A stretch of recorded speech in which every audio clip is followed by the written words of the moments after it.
Hi hello ఇంట్లోనే pineapple కేసరిని easy మెథడ్లో ఎలా తయారు చేసుకోవాలో చూద్దాం వచ్చేయండి.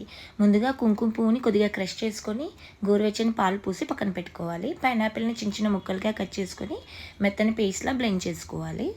ఇప్పుడు స్టవ్ పైన పాన్ పెట్టి 2 స్పూన్ల నెయ్యిని యాడ్ చేసి జీడిపప్పుని దూరగా వేయించుకొని కిస్మిస్ని కూడా యాడ్ చేసి చిన్న చిన్న పైనాపిల్ ముక్కలను చిన్న చిన్నగా కట్ చేసుకొని పైనాపిల్ ముక్కలను కూడా యాడ్ చేసి దూరగా ఫ్రై చేసుకొని పక్కన పెట్టుకోవాలి. అదే పాన్లో 2 స్పూన్ల నెయ్యిని వేసి సూజీ రవ్వను బాగా వేయించుకోవాలి సిమ్లో పెట్టి.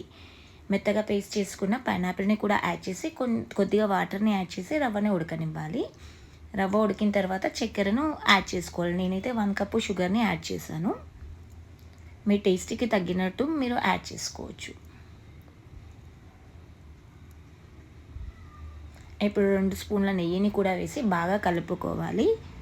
ఈ మిశ్రమం పాన్ నుంచి సపరేట్ అయ్యే వరకు కలుపుకోవాలి. ముందుగా కలిపి పెట్టుకున్న సాఫ్రాన్ పాలు మిశ్రమాన్ని వేసి బాగా కలుపుకోవాలి. ఇందులో సపరేట్గా ఫుడ్ కలర్ వేయాల్సిన అవసరం లేదు. ఈ కుంకుమ పువ్వు వల్లనే కలర్ వచ్చేస్తుంది ఈ కేసరికి.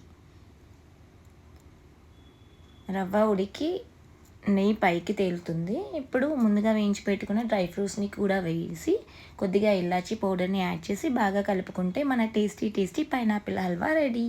తప్పకుండా ట్రై చేయండి. Thank you. Subscribe my channel.